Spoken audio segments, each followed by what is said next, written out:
ဒီတစ်ခေါက်အပိုင်းကတော့ data fetching အပိုင်းပါ data fetching ဆိုတာက data တွေကိုရယူတဲ့အကြောင်းပြောချင်တာပေါ့နော်အဲ့ဒီ data ရယူတယ်ဆိုတာက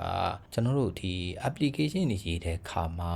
များသောအားဖြင့်ပေါ့နော် UI code တွေထဲမှာ data တွေကပါနေလေမရှိကြဘူးဟိုမှာ user name email address အဲ့လိုမျိုး information တွေကအသေးထည့်ထားတာမဟုတ်ဘူးလေနော် user input ထည့်လိုက်တဲ့ပုံမှာမူတည်ပြီးကျွန်တော်တို့ကပြရမှာအဲ့လိုပြဖို့အတွက်က data သွားယူရတယ်ပေါ့နော်အဲ့လို data သွားယူတဲ့အချိန်မှာအလုံးလုံးသွားတဲ့အပိုင်းလေးအဲ့ဒီအပိုင်းလေးကိုအဓိကထားပြီးရှင်းပြချင်တာအဲ့တော့ဒီစာအုပ်ထဲမှာကအပိုင်း၃ပိုင်းကိုအဓိကထားပြီးသူကပြောထားတယ်ပထမဆုံးပိုင်းက CSR လို့ခေါ်တယ် client side rendering ပေါ့နော်နောက်တစ်ပိုင်းကကျတော့ SSR လို့ခေါ်တယ် server side renderingနောက်တစ်ခုကကြတော့ SSG လို့ခေါ်တဲ့ static site generation ပေါ့နော်အဲ့တော့ဒီ၃ခုပဲရှိရလားဆိုတော့ဒီ concept က၃ခုပဲမဟုတ်ဘူးရှိသေးတယ်ကျွန်တော်သိတာလောက်ဆိုရင်တော့နောက်2ခု3ခုလောက်ရှိသေးတယ်အဲ့တော့ဒါပေမဲ့ကျွန်တော်ဒီဗီဒီယိုမှာ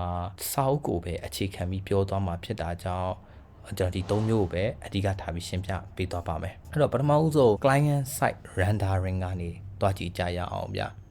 အဲ့တော့ client side rendering ဆိုတာက user ကကျွန်တော်တို့ရဲ့စံကို server ပေါ်မှာတင်ထားတယ်ပေါ့နော်ကျွန်တော်တို့ရဲ့ application ကို browser ကနေမှတက်ဆင်လှမ်းခေါ်လိုက်တယ်ဆိုပါစို့အဲ့လိုလှမ်းခေါ်လိုက်တဲ့အချိန်မှာ browser ကနေပြီးတော့ဘာ information ဘာအချက်လက်မှမပါတဲ့ HTML file အဲ့လိုပြန်ပေးလိုက်တယ်တကယ်တမ်းကျတော့ဗျာကျွန်တော်တို့ဒီ web page တွေတော့ဖွင့်လိုက်ရင်တပုံတွေပါမယ်ဟုတ်လားကျွန်တော် navigation bar တွေเนาะတပုံတွေpanel တွေနော် footer တွေရှိမယ်အဲ့လိုမျိုးအများကြီးရှိတာလေဒါပေမဲ့ဆက်ဆောက်ဦးဆုံး user request တောင်းလိုက်တာနဲ့ပြန်ပေးလိုက်တဲ့အချိန်မှာ plain အလုပ်ပဲပေးလိုက်တာအဲ့တော့အဲ့ဒီထဲမှာဘယ် javascript ကတော့ဘယ် link ကပါဆိုတဲ့ဟာကိုတော့သူထည့်ပေးလိုက်တယ်ပေါ့နော်အဲ့ဒီချိန်မှာ user ကပြန်ရပြီဗျနော်သူ system server ကနေတစ်ဆင့် data တွေပြန်ရပြီနော်အဲ့တော့ပြန်ရလာတဲ့အချိန်မှာသူကအဲ့ဒီ plain အလွတ်ကြီးကိုသူ့ဘာသူအဲ့မှာ render လုပ်ရတယ် render လုပ်ပြီးတော့သူကအဲ့ဒီလိုအပ်တဲ့ data တွေကိုသူ download ဆွဲမှာ CSS file download ဆွဲရမယ်လိုအပ်တဲ့ JS တွေသူ download ဆွဲယူရမယ်เนาะအဲ့လိုဆွဲယူလိုက်တဲ့အချိန်လေးတစ်ချိန်ကာလလေးတစ်ခုเนาะအဲ့လိုလုပ်တဲ့အချိန်က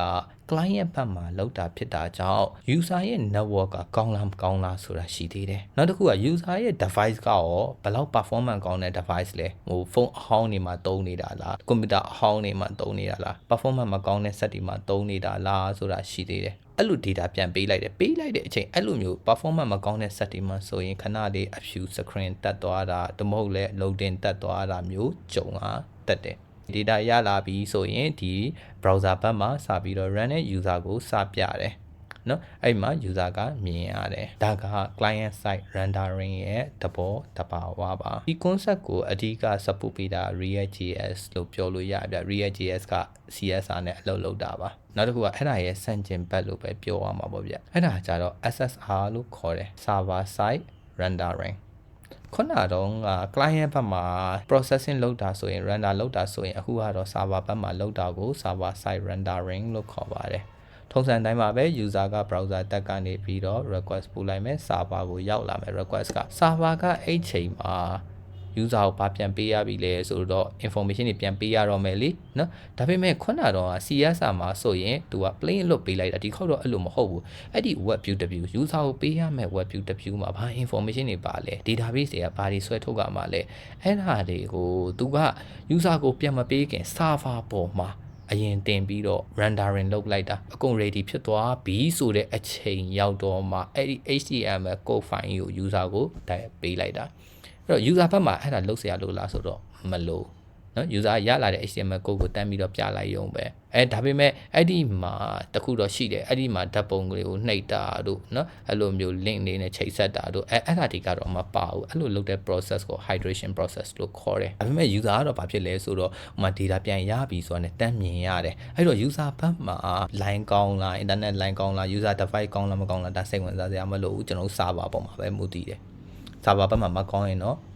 ကြာနေမှာပေါ့ဗျာ server ဘက်ကလည်း performance ကောင်းတယ်နောက်တစ်ခုက data တွေကလည်းအရင်မများဘူး performance လည်းကောင်းတယ်ဆိုရင်တော့မြန်မြန်ဆန်ဆန်ရမှာပေါ့ဒါကို server side rendering လို့ခေါ်ပါတယ်ခင်ဗျာ okay နောက်ဆုံးတစ်ခုပေါ့နော် static site generation အဲ့တော့ static site generation ဆိုတာကသူက